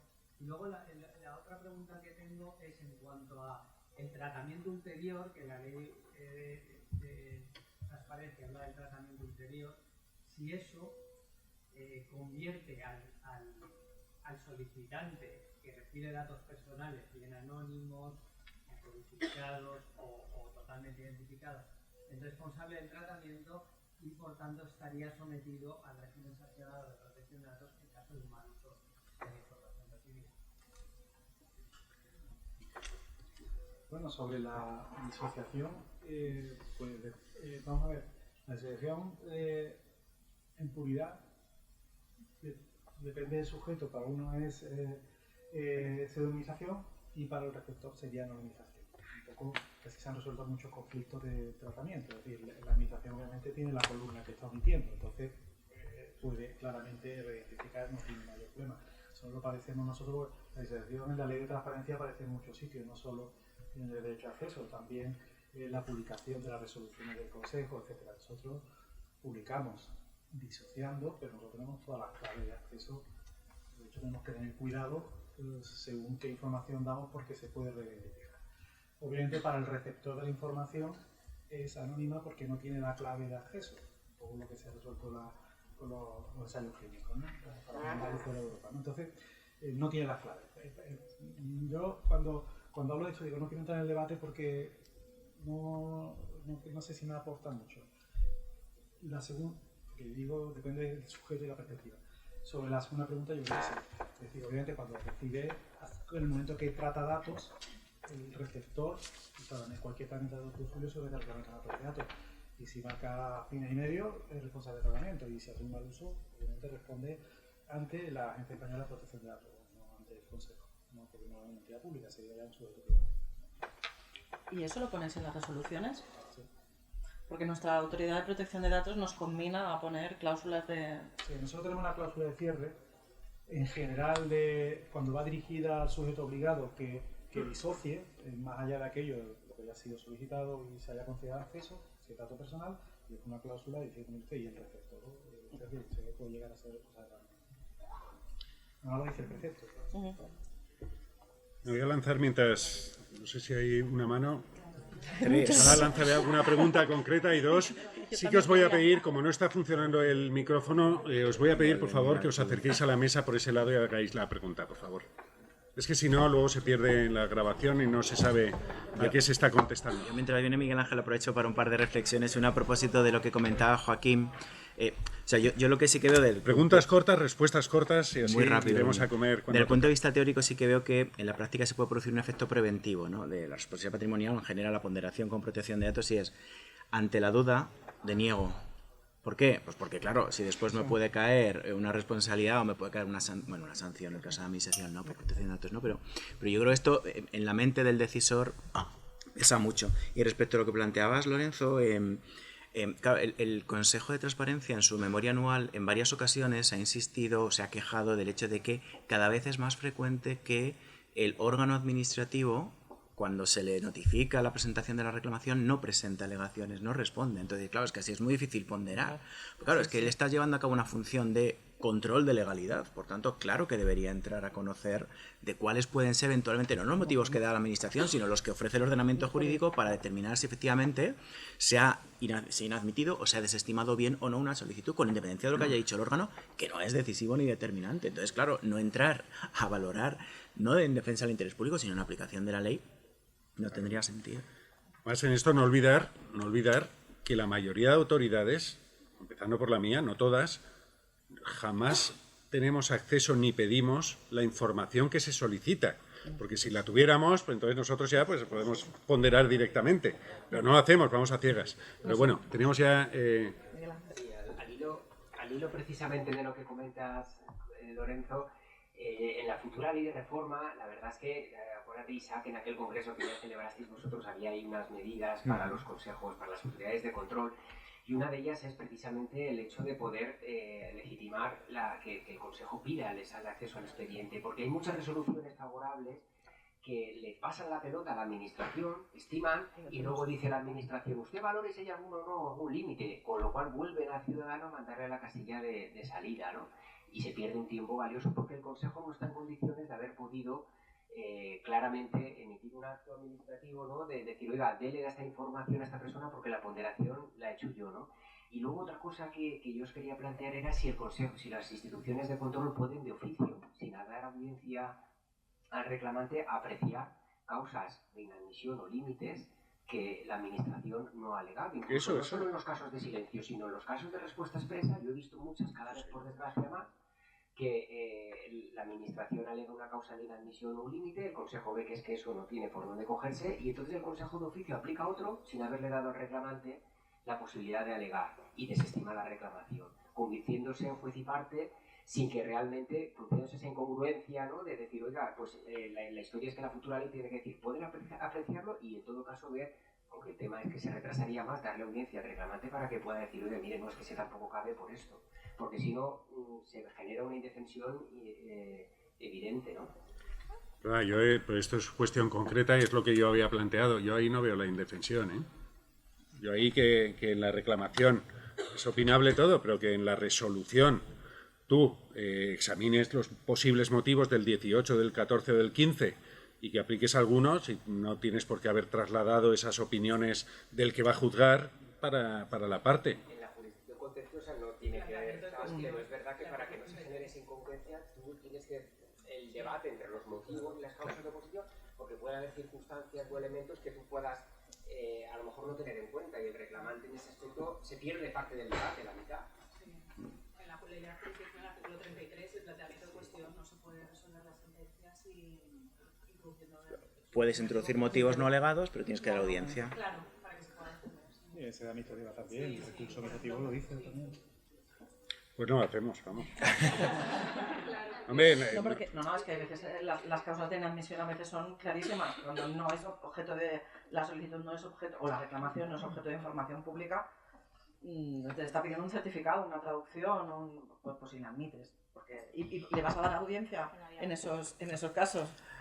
Aquí, aunque hay un silencio, aunque vengamos de un silencio. el problema de fondo que se plantea en todos estos casos es que la insuficiencia de medios, la sobrecarga de trabajo hace que los órganos de control nos lleven a cabo actuaciones que quizás en otras circunstancias llevarían a cabo. Ejemplo, la aplicación o la doctrina ya felizmente corregida de cuando existe un régimen jurídico específico de acceso, yo no entro como consejo a valorar las reclamaciones y inadmito. No había ninguna razón jurídica para ello, más allá de, es que bastante tengo como para encima asumir más. Pero claro, eso no es una razón en derecho, ¿no? No estás aplicando correctamente el ordenamiento jurídico. Entonces, esto pesa en el fondo de todas estas decisiones. ¿Cómo voy a dar audiencia ya no el tercero, sino al solicitante reclamante, que esto va a retardar con... Entonces, claro, quizás... Resuelve en 2 meses. Claro. La propuesta sería, oye, vamos a reformar el procedimiento de reclamación previéndolo, bueno, a regular el procedimiento de reclamación previéndolo expresamente donde todo esto esté contemplado y, oye, ponderemos, igual hay que ampliar el plazo o no, no lo sé, pero esto debería repensarse. De todas maneras, Perdón, espera, vamos, que estaba esperando hace un rato para formular la pregunta, ahora que va el micrófono, porque estábamos dando tiempo que no había micrófono. Buenas. A ver, yo quería comentar de los datos que ha dado Isaac. Me he sentido reflejada porque justamente ha dicho qué problemas hay. Pues primero que no se resuelve todo, y después que se aplican en muchos casos las causas de inadmisión. Entonces, una cosa que os quería comentar es en los grupos de trabajo se ha hablado de concretar las causas de inadmisión. Por ejemplo, el caso que ha contado Clara, no sé si al resto de compañeros y compañeras le ha venido ahí un flash, ha empezado a hablar de límites y yo digo, vamos a ver, si la administración da los datos que tiene, aunque sean agregados, pues me ha venido así rápidamente una de las causas de inadmisión, que es la reelaboración. Vale, si me viene, pues es porque igual no me queda claro. Lo digo porque, por ejemplo, yo sé que muchas veces doy formación en la Generalitat y la causa de inadmisión por reelaboración es de las más utilizadas y de las que más se duda. Entonces, este tipo de información que ya tenemos, porque después de tantos años ya tenemos, se debería de intentar solucionar en la nueva norma que exista. Es que sobre la causa, que nosotros decimos causa compleja de tasca compleja, ¿no? Labor compleja de elaboración o reelaboración, la GAIPA ahí ha pegado un giro de 180 grados, porque nuestro decreto concreta muy bien que en el ámbito de la administración digital o de la administración electrónica se deben dar 2 supuestos. Y ahí le cedo la palabra a nuestra vocal archivera, porque la doctrina es suya, que básicamente nos dice cuando se tienen que dar los 2 supuestos para considerar que la labor es compleja, de elaboración o reelaboración. Y si no se dan, no hay labor. Volumen no es causa, estamos en procedimientos digitales. Y la información no se debe poder dar con los medios electrónicos de los que se dispongan. Si los medios electrónicos de los que se disponen permiten dar la información, tenemos una resolución muy reciente. Ayuntamiento de Barcelona pedían datos de radares, matrículas anonimizadas, no querían los datos de la matrícula, pero sí velocidades y otra serie de datos, tipo de radar, etc. El Ayuntamiento de Barcelona decía, labor compleja de elaboración o reelaboración. Y le hicimos una pequeña fórmula en Excel diciéndole, con su base de datos, en un SQL, usted puede sacar esto, pim pam, y no es labor compleja. Es voluminosa, pero no es compleja. Y cualquier técnico medio de su instituto municipal de informática es capaz de... Es decir, ahí, en el paradigma de la administración digital, cuando ya nos manejamos en bases de datos, la labor compleja cada vez tiene que salir menos a relucir, ¿no? si queréis mayor abundamiento, No. nuestra vocal archivera que nos ha ayudado mucho en esta... Bueno, muchas gracias, pero ahora, salvo que le he quitado la palabra, lo digo porque si no, igual nos quedamos sin comer. Eso puede ser una ponderación, igual puede merecer la pena, salvo que le... Muy bien, pues si os parece, os pido disculpas y luego nos queda una sesión de debate. Podemos retomar algunos de los temas que puedan ser de interés, pero ahora nos disolvemos, salimos muy rápido de esta sala, la cerramos.